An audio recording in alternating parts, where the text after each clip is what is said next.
Watching it happen live, Mel, what was your initial reaction to seeing what took place? I mean, it's unbelievable, isn't it? I mean, it's kind of amusing for me because I'm sat here. Trust me, my performance anxiety would be going through the roof if I was having to play that 12th hole.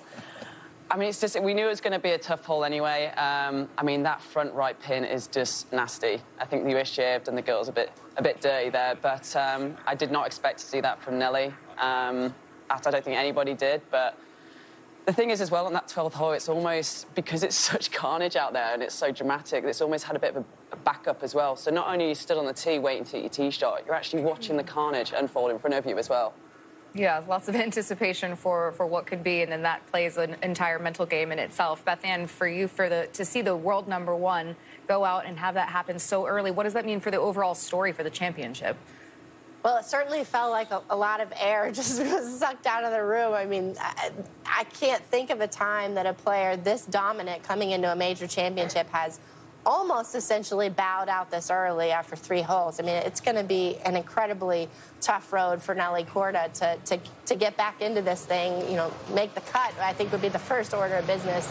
But, you know, when we look at what she's done this year, how good she's been at not compounding her errors, how great she's worked with her caddy, Jason McDeed, at being conservative when needed, and it just kind of felt like a lot of that flew out of the window in 1 hole, and it's stunning.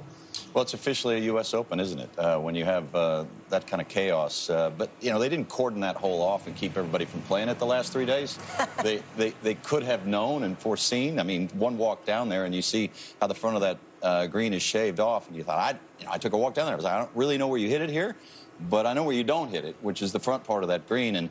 And maybe it's just, you know, a lesson that, you know, you don't always get to attack hole locations, certainly not in U.S. Opens. Like, the best way to get to A is maybe over here and then work your way in there. And when she was in the back bunker, it's like, again, this is kind of her M.O. in U.S. Opens. There's a reason why she's only had 2 top 10s in spite of her enormous talent in U.S. Opens, is that she does, okay, maybe not 10s, but she makes almost, and we talked about this yesterday, on average, 3 big numbers in every single U.S. Open that she's played in, whereas the eventual winners make less than 1.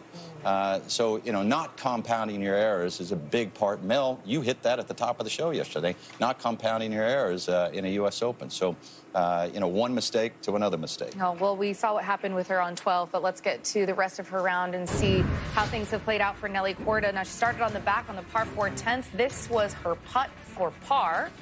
Yeah, well, she had come up short of the green. Chipped it to about 11 feet down the hill, and you can just get a sense of how fast these greens are. So starting the round with a bogey. Now, of course, on the par 3 12th, this was her tee shot.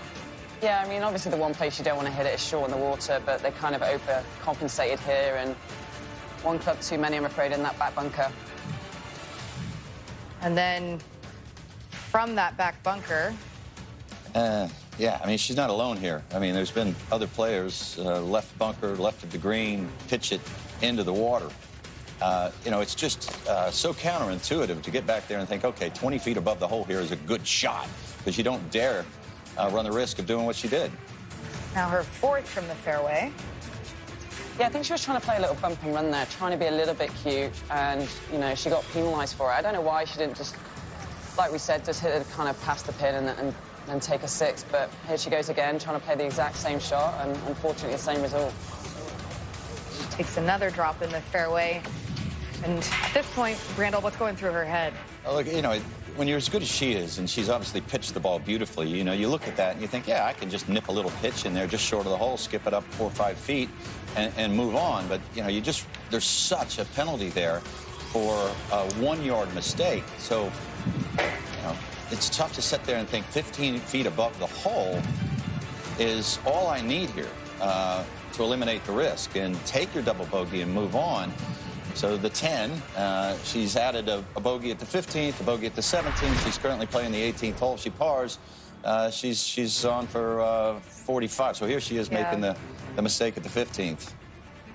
And obviously still reeling from what happened earlier in the round.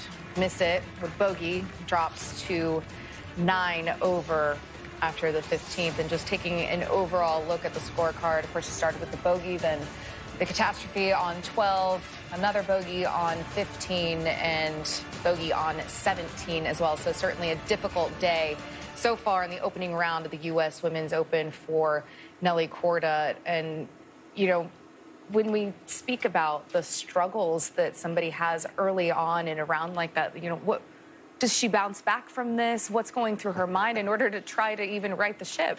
Well, I can remember a story. I was trying to think of somebody who'd made a 10 and then bounced back. There was a story in college of Ben Crenshaw when he was winning everything, who hit 3 out of bounds on the very first hole, made 10, birdied his next 5 holes, then birdied 5 more and shot 67 and then went on to win the golf tournament. Now, that's going back 50 years, you know, searching the head, trying to come up with somebody who's made a mistake that big. You remember Rory, triple bogey in the first hole at the Tour Championship and then going on to win it. But to come back from a 10 on a par 3, you know, look, it's she could go out and shoot, you know, 4 under or so on the back 9, get herself in at 76. And sure, she could carve her way back in and claw her way back into this championship, but it's pretty unlikely out there. The birdies are hard to come by. As we said here, 1 under par is leading this golf tournament, Mel. Yeah, I mean, it's going to be a pretty big climb for her to get back into this championship, but if anyone can do it, it's Nelly Korda. I'd be surprised, actually, the last time she had a 10. We were talking about it, weren't we? I had an 8 the other week, and that felt like a pretty big number, but Nelly's just trumped me there with a 10 on a par 3. But, yeah, she's probably not had a big number like that since she was about 2 or 3 years old, honestly. Yeah. And you could tell that, you know, you could see that she was obviously very visibly upset as well. She needs to just gather her thoughts a little bit, which she will do. And like we were talking about Jason, he's fantastic on the bag, and he's a good friend of hers.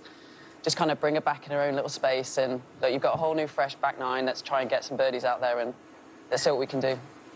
And what do you think the rest of the field is thinking right now? They're seeing the big numbers, not just from Nelly. We've seen several other players go through some difficulties on 12 already. You know, what's the rest of the field thinking as they have to step up and possibly hit that shot? Well, I thought you were saying, what are they thinking about Nelly being so far? Well, that too, yeah. They're thinking, wow, we have a chance. It's wide open. But as Mel alluded to earlier, I mean, having to stand on that tee shot, watching the carnage playing out in front of you, and trying to figure out what your game plan is going to be, that's about as mentally tough as it gets right there. So, but that's what this championship is all about, right? Testing your mental fortitude. And that's one thing we've praised Nelly all season for what she's been able to do. You know, win in all kinds of conditions, under all kinds of different circumstances, and this is a new one for her. But it'll be interesting to see, you know, how she recovers. Yeah, well, she's actually over on the first tee right here, which we can see from our set. She's making the turn. So, Brandel, in terms of making the turn, you know, what are the main goals and priorities for her as she begins to tackle the challenge of the front 9 now at Lancaster Country Club? Just be patient, not try to push it.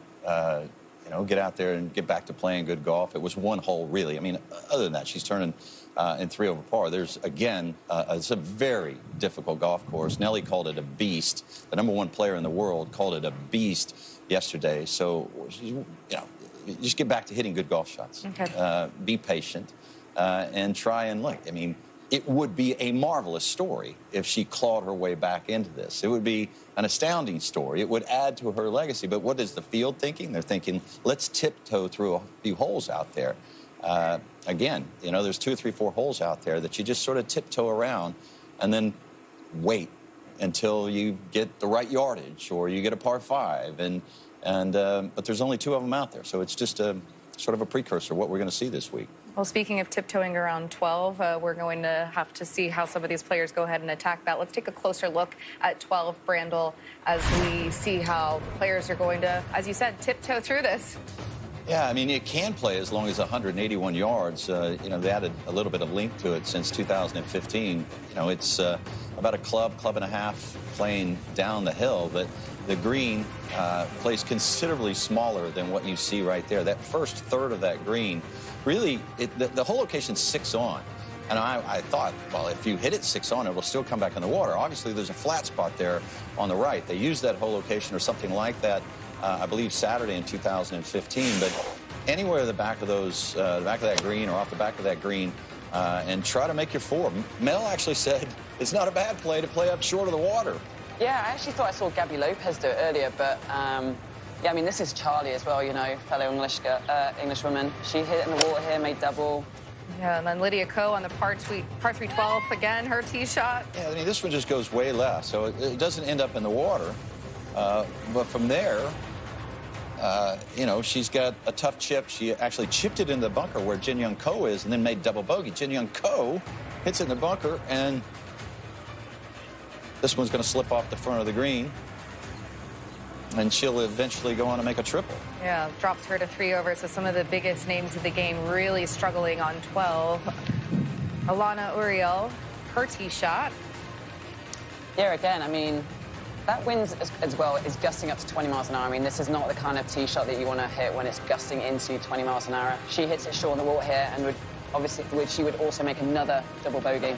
And on the list of bizarre things that we have seen on the 12th hole, I mean, this one's kind of sad, takes the cake. Gosh. Just a bird sitting on the green, minding its own business. Brutal. Yeah, that's not something that you ever want to see on the golf course, and that's just plenty of challenges happening over on the 12th hole. So that one's one that you want to get in, get out as quickly as possible. Let's take a look at how it's playing overall compared to 2015. The first round scoring average much higher at 4.23 versus 3.21 9 years ago. And its ranking is the hardest hole in the golf course. So far, we've seen 11 double bogeys or worse on 12. So when a hole in a U.S. Open or any golf tournament for that matter just reveals itself to be so difficult, is there a line at any point of maybe being too difficult? Yeah, I wouldn't say this one crossed it. Look, it's a cold front came through here. It's dry. That dries out the golf course. It's windy. That makes it more difficult. Again, a U.S. Open is supposed to be intimidating. Mm-hmm. It's supposed to test you technically, but it's also supposed to test you and be the greatest test mentally. So, you know, you get up on a hole like that and you think, okay, it's 161 yards. It's probably a 7-iron, an 8-iron, a 6-iron at the most. But you can't go at the hole. You have to go middle of the green or left hole location. And 4 is a very good score. Take it and move on.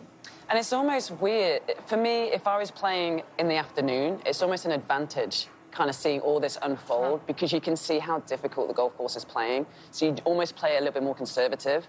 So the afternoon players, I think, have a big advantage. Yes, I know there's carnage, there's drama going on, but it's actually an advantage to see that and recognise how the golf course is playing in the difficult holes that it's kind of showing us this morning.